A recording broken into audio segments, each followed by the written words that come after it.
Hello, welcome to today's show on 5D.tv. I have an amazing guest all the way from Alabama, United States. Now, some of you may see him as a familiar individual.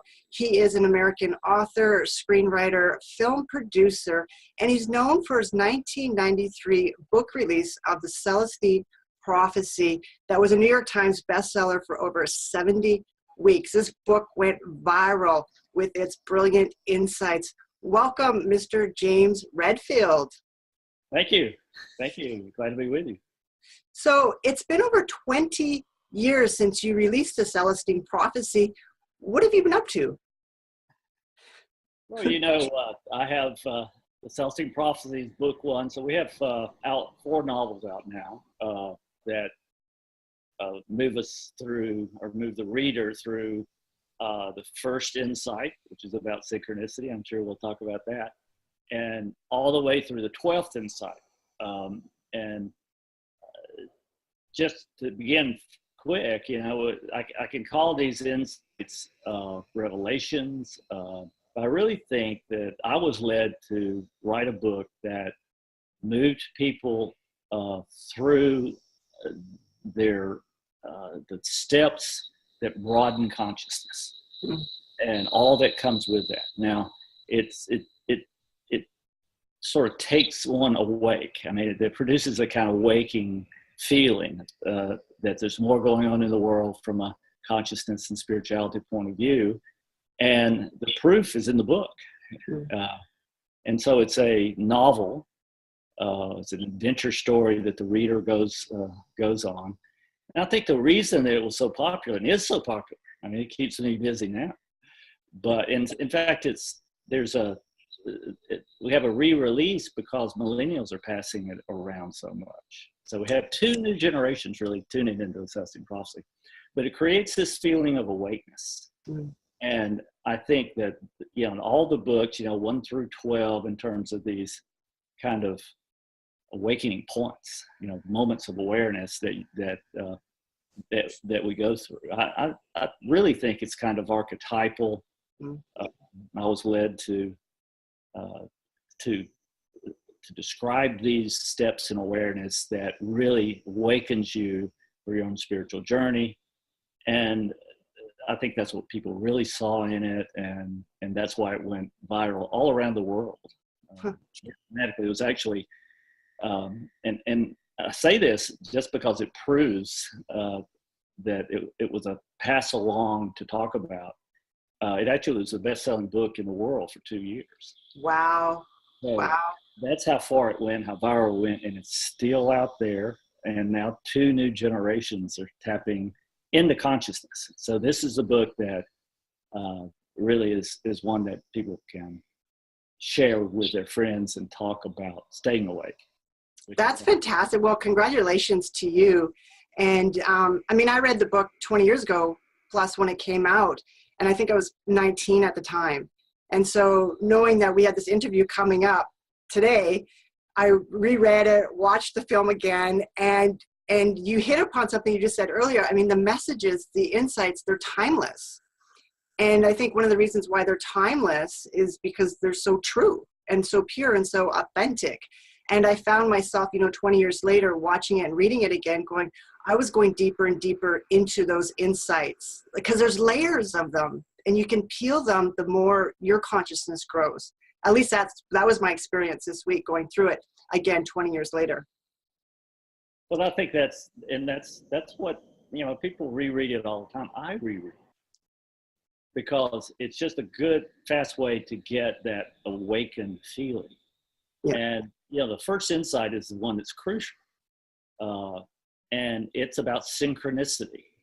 And everybody who reads the book starts having these mysterious synchronicities. Synchronicity is a meaningful coincidence. Yes. It was coined by Carl Jung, noted depth psychologist, protege of Freud, who took depth psychology into a spiritual direction, into a direction of growing consciousness as an alternative to all the things that hold us back. So he really started the human potential movement. Yes, he did. I like to say that, you know, it's 100 years of the discussion about human potential now.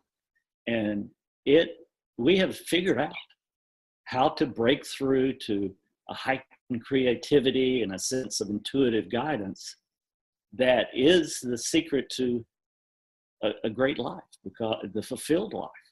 And we understand that now. And it's really fun to have two new generations, really millennials and their older children, tuning in to consciousness, because it will change everything. They're already the majority population on the planet.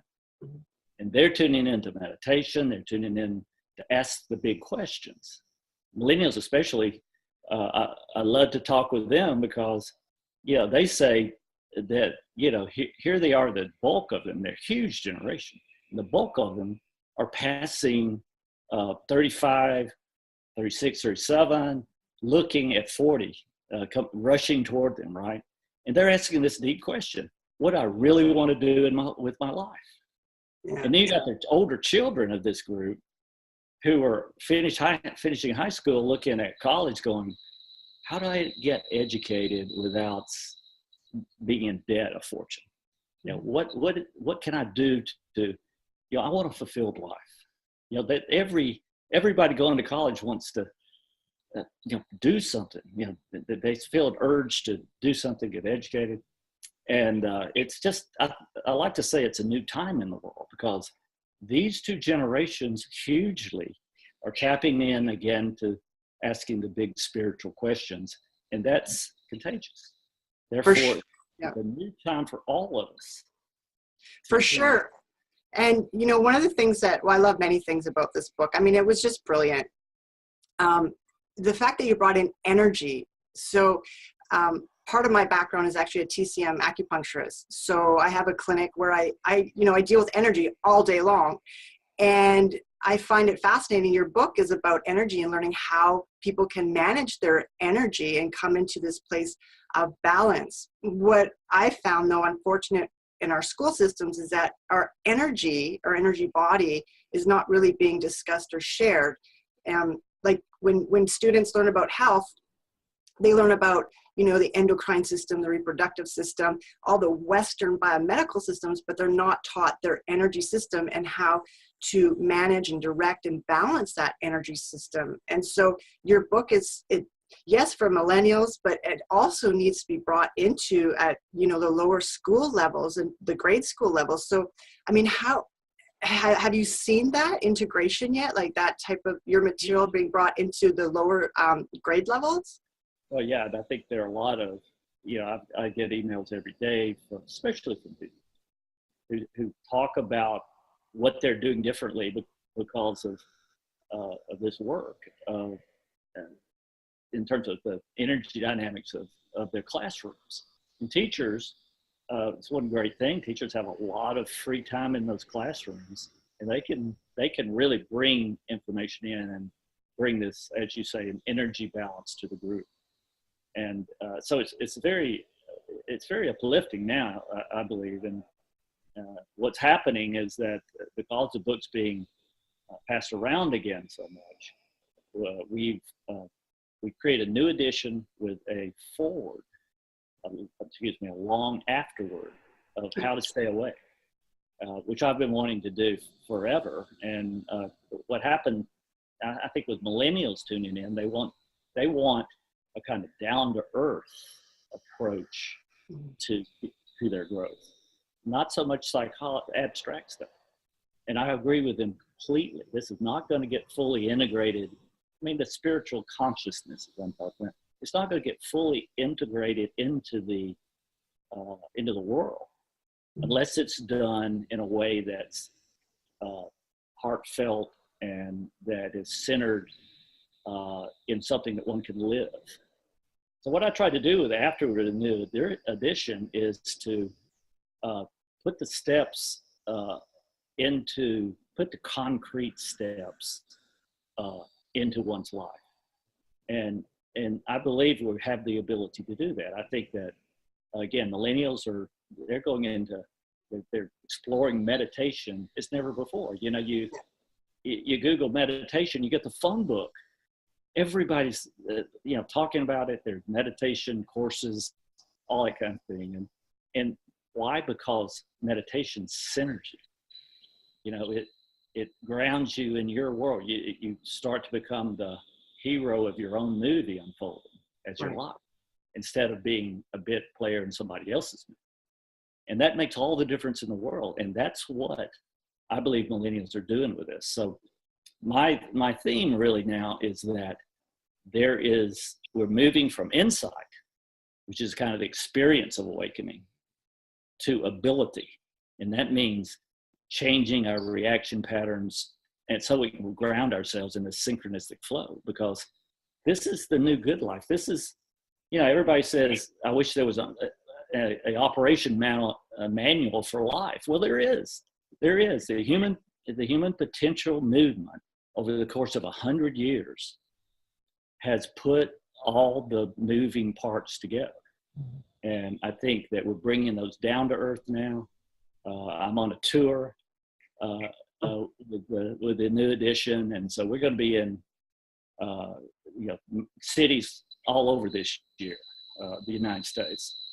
And so it's really exciting for me to realize that we're putting, you know, these principles of growth and finding a synchronistic flow in your life, and be able to maintain that, you know, and getting that intuitive download, which comes from an effective meditation practice. And that intuitive download guides you first into a kind of understanding that you have a truth to tell as an individual, and that, you know, synchronicity will guide you into that. It'll feel like destiny unfolding. It doesn't have to be anything grandiose. It can be, you know, a truth you want to tell your grandchildren and other people's grandchildren. You know, it's just a truth to tell that we are able to embody, and that centers us into a fulfilling life. And again, that's what we all wanted, right? For 25 years. That's always, we all sensed it and wanted it, and I think it's happening out there. Fantastic. So you're doing a tour in the United States. At some point, we need to have you come to Canada, James. To the Toronto area. It'd be fantastic if you can come up to Canada, because you have a huge fan base up here for sure. Going back to your book, let's talk about evolution for a minute. So in this book, the Celestine Prophecy came out in 1993. Today it's 2019. What have you witnessed or observed on the domestic and global stage in terms of a shift in consciousness? Like, has the gap closed from being unconscious to more of a conscious movement in terms of like the ending of your book? Are we getting closer to the ending of your book in real life? Like, maybe in one dimension it's done, but on this third dimension plane, are we there? How close are we? Well, you know, the first chapter of the Celestine Prophecy is entitled A Critical Mass. That means that the number of people tuning into a higher consciousness makes all the difference in the world. And so and to do that consciously, in other words, be conscious of your consciousness and your need for consciousness, and how we telepathically kind of share our consciousness with other people. So it's contagious. So I believe that what has happened has been through the era of the baby boomers has been very important. The baby boomers are an individualist generation, and they alternate between individualists, I believe, and individual and unifying generations. Okay, the millennials are unifying a generation, and so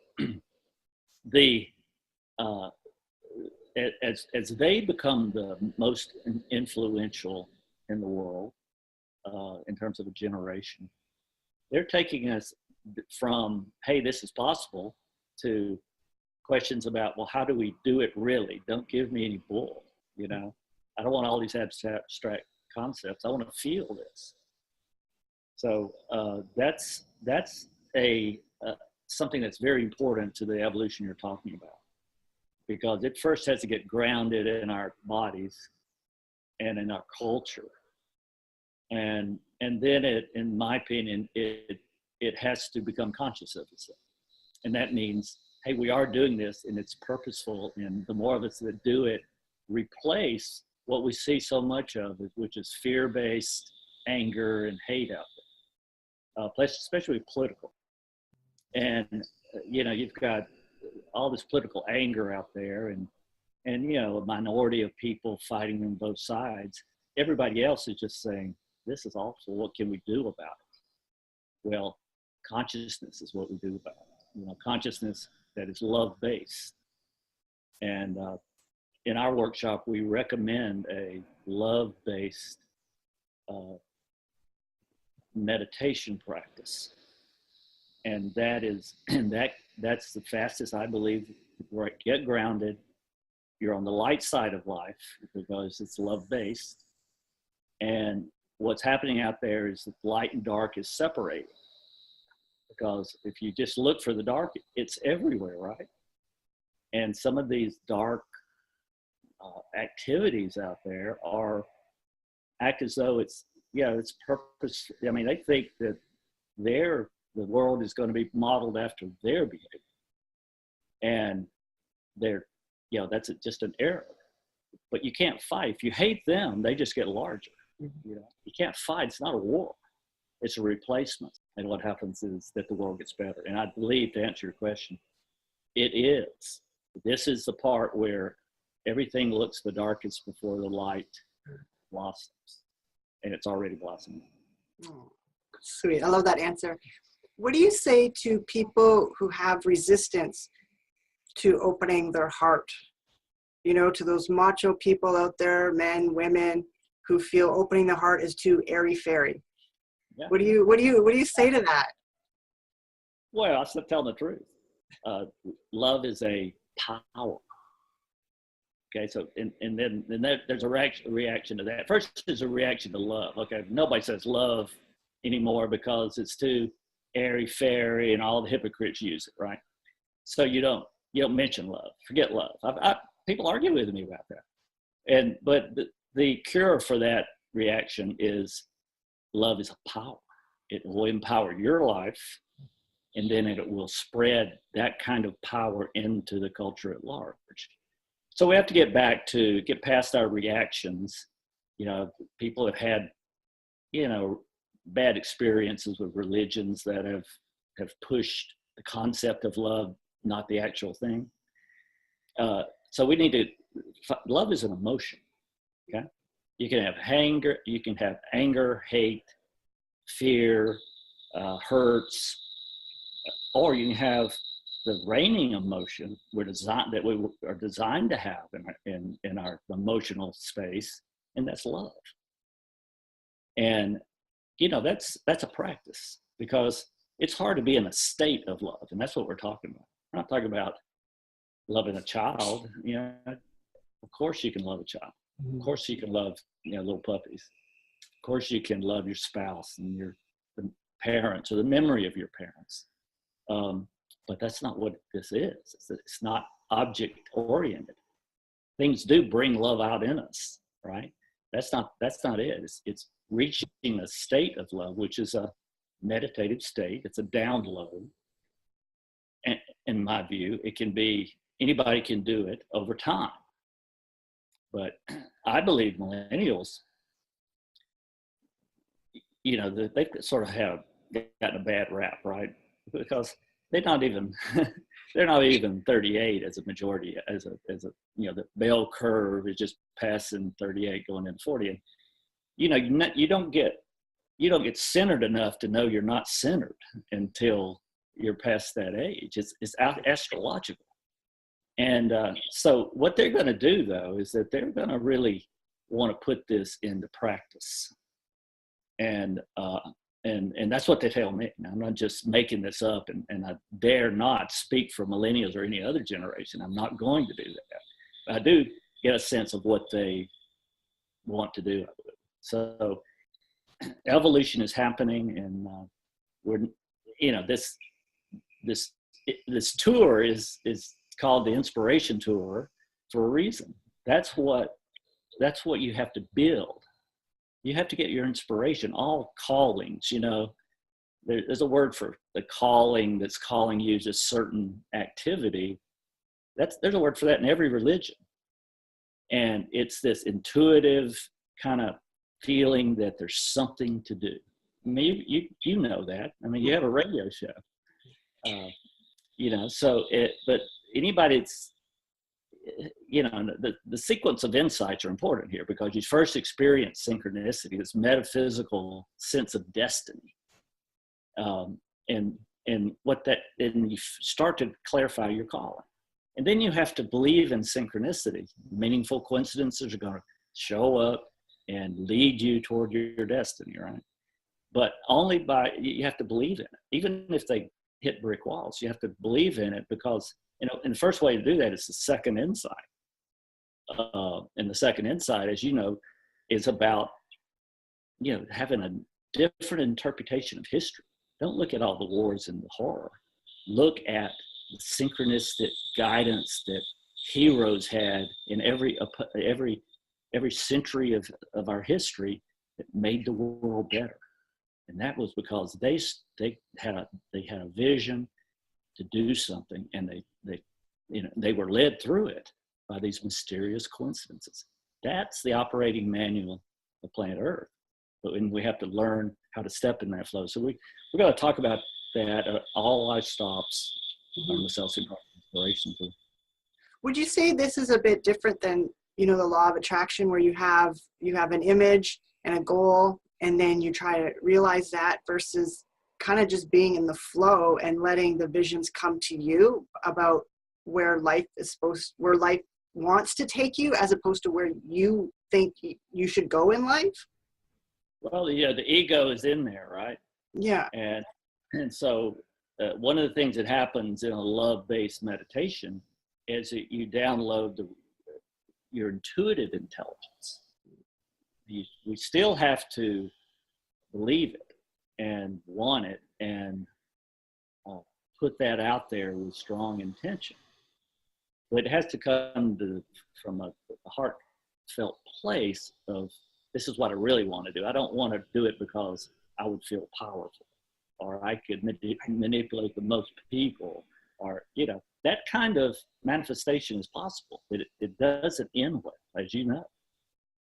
But if you're love-based, then you allow yourself to be guided through into a place, and that's what intuition does. It guides you somewhere, following a hunch, waiting so that you can run into these mysterious coincidences and get the information and the clarity you need to keep your life evolving, flowing toward that ultimate mission. Right. And yeah. And in the film, you know, you show people having visions of what's to come next if they make a certain choice. Do you have visions of, let's say, a date in time when, you know, this utopia is going to be reached on Earth? I mean, what do you see, James? I love this. Here's the, my last book was the 12th Insight. And that's, in my view, all of them. That's the whole complete package of what we know from 100 years of the human potential movement that work to enter this kind of synchronistic life that I'm describing. Okay. But that book was subtitled, the time of decision. So everybody has to make a decision right now, whether we're going to represent the light, love, wanting the best for everybody flow, or whether we're going to decide to do it all with our egos. You know, we're going to hate and we're going to manipulate the news so that our side wins, and we're going to do all this bad karma stuff that stops the flow completely, right? That's the dark side. Mm-hmm. Bless their hearts. I hope they come over. But eventually, this light side is going to get to a point where the light side is big enough to begin to evolve consciously. And that means you're going to have left-leaning moderates and right-leaning moderates, and they're going to have a decent conversation about how humanity, conscious of itself, can evolve. You know, are we going to have a global government? Of course, but it has to start at the grassroots level. All the people that want this kind of forced, manipulated global government to save the world are creating a dark corporate-run world. I mean, these are fascists built in. It's built into that kind of system. If it's top down, it'll turn fascist. The big corporate moneyed interest will win doing that. So that's the darkness. I mean, it's biblical, really. You know, I mean, I'm not a Bible guy, but it's biblical. So you want the apocalypse, or do you want this march, this honesty-oriented political decisions that move us into these enlightened periods of governance and all that we need to do to save the environment and so on? So that's what I see. So we're at a decision point, but I believe it's all loaded in our favor, right? So light wins, but we have to remind ourselves always stay in. You asked, yes. So for people who want to get on the journey, in addition to reading your amazing books, watching your awesome film, what I guess would be the top 3 pieces of advice would you give to people who want to start this process? One would be to read the Celestine Prophecy and the other books. This Celestine Prophecy is not the only book out there that points to this consciousness. You know, those books will come to you if you just wait and try to intuit what direction it should go in. But I think that the main thing is to start meditating. Now, not just with a mantra. If you meditate just with a mantra, it does calm your mind, but it doesn't heal your emotional wounds quickly. Okay, only the human potential movement. The moment in the late 60s that we discovered that the only cure for existential angst and all that goes wrong in childhood is a transpersonal shift in your own consciousness that downloads what can only be called a spiritual connection that is already a part of ourselves. But ego has to let go in meditation and let that love-based centering happen. So we know how to do that, and it's you can explore mindfulness meditation is what I would recommend, not the complicated meditations of, say, Buddhism. Just a basic mindfulness meditation, and make it love oriented. And here's just the quick snapshot of this. If you seek to feel love in your meditation, that's a mantra. That's what you want your ego, then your intentional power to be concentrated on, right? And you sort of intend to feel love. Remember everything that might bring it up. What you feel for your children, what you feel for other people, what you feel for departed loved ones, that's a good way to get it. That'll do it, But feel some love, and then concentrate, intending to make that a stronger emotional force in yourself, so that you, more of the time, you're feeling a love-based centeredness in this movie of life. And so you're centered you're the hero, right? Of your own journey. I mean, that's just the way it is. And you can prove all this to yourself. But the key thing is that whenever you're trying to build this love and you remember how much you hate somebody, and you remember all these hurts will come up. Hurts that you feel other people did, that you didn't defend yourself enough, or the anger, this anger that erupts, it'll erupt and it'll just come up. Your ego will shift to being angry about something, or you'll go, these little fear moments. Oh my God, I don't have enough money, or I don't have this, or I don't have that, that'll come up. And the key is to let it go. As soon as you see that your mind has gone to this place, or your heart has really gone to this place, let it go, come back to the love orientation. Over time, the moment in the love orientation that will grow into your normal everyday emotional state. But which, by the way, just in daily living, when something comes up, and this is your strongest emotional state, all the lower states bounce off that, because you go, even in daily waking life, I'm not going to go in that space. I'm not going to go in that space. I'm going to come back to my centered space and concentrate on this inspiration energy I feel to go do something. Nice. And that's, again, coming back to inspiration energy. That's the signal you get that there's something you want to do, even if you don't know what it is.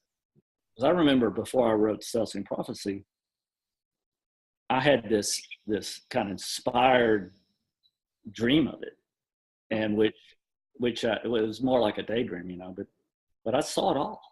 Everything that happened with the book I saw, and I said, God, wow. My ego said, is that crazy? That's the dumbest inflated daydream I've ever had. And, that's just pie in the sky. That'll never happen. But it began to be it was in the back of my mind. So when these synchronicities happened, I went through graduate school, learned the human potential movement, the key figures, and I was applying it to psychotherapy, and I'm going, hey, I started to feel, I'm going to write something. It's about this. But what? What am I going to say? Synchronicity and intuitive kind of guidance took me through the path that where I tried an academic book, bored me to death, as I said. And then I realized this has got to be a story. This has got to be somebody living this out in real life to communicate it. And that's why I think the book stood for that awareness, and people pass it around and come back to it, and the new generations tapping into it. Not from anything I've done, really, but because it reminded them of what was possible for them and what they were already feeling.